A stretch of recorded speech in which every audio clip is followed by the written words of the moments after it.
It was encouraging to see that the car can still win races. We saw a brilliant performance from George. The whole team's really been fired up from this, and that's given us a lot of energy to take into these final 6 races.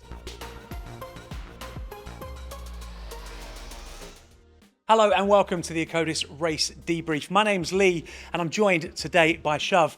Shov, my very first time doing this and I get to wear the winner's tee. So congratulations on a really strong weekend.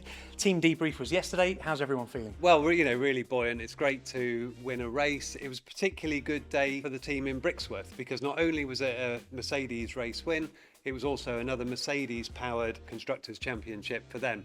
So yeah, everyone's feeling great about it. We've struggled in hotter conditions, so where did the pace come from this weekend? Well, we've been doing a lot of work on looking after the rear tyres, particularly at those tracks where they get a very punishing time. And Singapore, the air's very hot there. There's also an awful lot of traction. So that was a circuit that if you looked at last year, 2024, we did struggle in the race. But as I said, it's nice to see the benefit of some of that work. That's been going on here at the factory over the course of the development of this car. And hopefully we're seeing a progressive trend where, when the sun's shining and it's very hot, or you get these circuits where there's a lot of traction, will start to be competitive. There was a new front wing that I think that was helping as well, but any other specific cooling additions that we'd made to the car to help mitigate those difficult circumstances? Well, the front wing was just a small adjustment to help us land the balance in the right place. But as I said, we've been trying to work on how the car's actually handling so that the drivers aren't having to use the throttle as they come out of corners to continue turning the car. It's now wanting to turn itself a lot better, which that definitely helps. And then also just trying to insulate the tyres from the heat in the brake drum, trying to get some element of cooling around them. And that again has been work that we've been chipping away at, as have all teams, and hopefully we've made some useful gains in that area. Now, Kimi had a really strong weekend. He always looked there or thereabouts with George and got some good data gathered in FP1 and FP2, but then a tricky start for Kimi. What exactly happened off the line? Well, when you're on the inside there, that is a lower grip side. And if we look at Kimi's start compared to everyone there, it wasn't actually so bad. But in terms of what he did, he was a little bit under engaged to start. So that means that the power unit isn't putting as much torque down on the rear tyres as we want, and then he's trying to correct that, went a little bit towards the over-engaged side. So that really explains why he didn't get the perfect initial getaway, but then also positioned on the inside, there was low grip. So going into turn one, some of the, one of the places that he lost, well, that was just down to the fact that there was less grip than he expected on that side. A little bit cautious, but obviously great that he was able to get the places back against the Ferrari. Now, going back to Friday, there were a lot of incidents. We had a lot of stoppages. How did we then deal with that, gather as much learning as possible and make the adjustments required ready for Saturday and Sunday? Well, that's a difficult job that doesn't just take the engineers at the track. We've got engineers here in the simulator. There's a lot that are working in the race support room helping us. But as you say, there's a lot of work to do on a Friday. When you get those red flags, that's track time that you don't get back. It also interrupts your long run. And the thing with a long run is you can't do it in a 3-lap clump and a 4-lap clump. You need to get them all together so the car, the tyres, everything gets hot. But we're adapting the run plans. George had his incident which took him out of FP2, but luckily Kimi, and it was actually Kimi's choice to not continue with the low fuel work. He was on a good lap. He didn't finish the good lap, but he said, that's fine, the car, I know where the car is, I'm happy. He got stuck into that long run towards the end of FP2, and he was actually the only car that did a proper long run at fuel.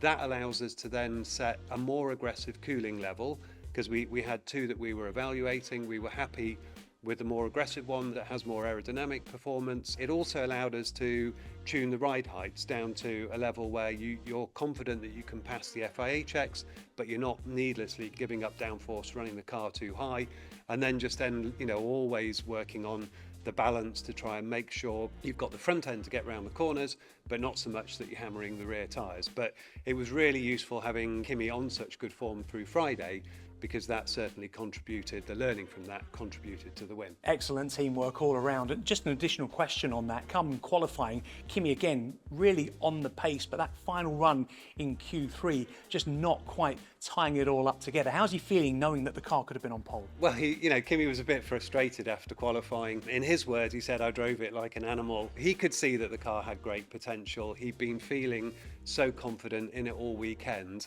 And in Q3, you always got to make a bit of a step if you want to be on pole. The tricky bit was Kimi was getting a bit eager on the throttle, trying to carry a bit too much speed in, and started to get snaps. And those snaps put temperature in, and the more temperature you've got, the less grip. Now, every driver's done that many times come Q3 when they go for the big laps. Useful bit of learning, but for us it isn't really about what happened in Q3. It's taking all the positives that we saw through all of the 3 Friday practice sessions.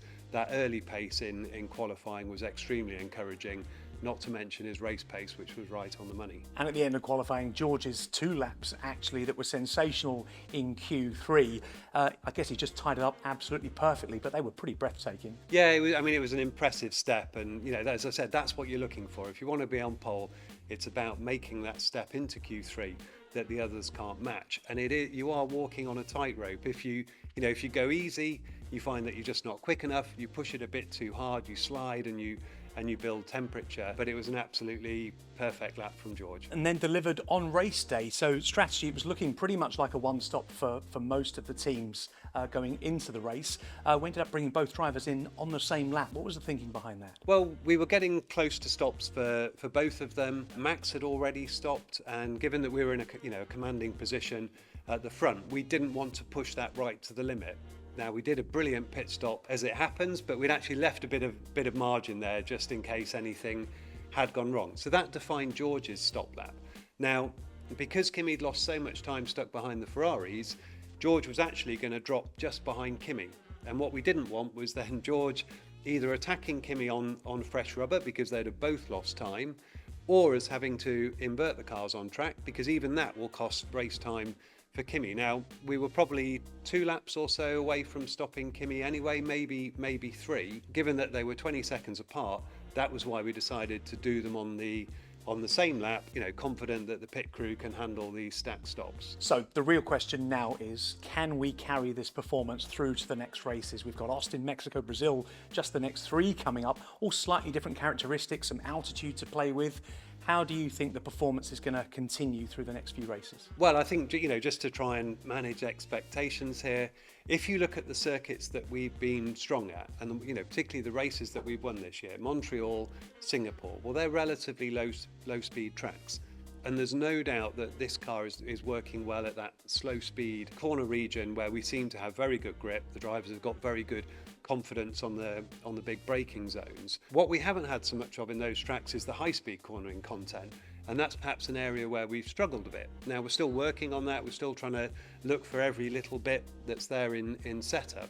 But that's certainly something that's coming. If you look at a track like Austin, it's got a very, very fast sector 1. So we need to make sure we can perform in that area. It was encouraging to see that the car can still win races. We saw a brilliant performance from George. The whole team's really been fired up from this. And that's given us a lot of energy to take into these final 6 races. So, as you say, very, very different circuits. We're going to have to do a lot to adapt the car, but we're definitely not going to give up the fight. Did you get a chance to celebrate on the Sunday night? Because we saw that on Sunday morning, George had quite an impressive spread that he was celebrating with the next day, probably putting on a little bit of weight that he'd lost in what was a very hot race as well. But yeah, any celebrations for the team? Well, we managed to get out for some dinner, but then we had a very early flight. So it was a quick turnaround for us back into work, focusing on the next races, but then obviously great to come back and share the moment with the rest of the factory. As for George, well, he definitely deserved a nice meal at the end of that day. It's an absolutely punishing race there. It's so hot, so humid in the car,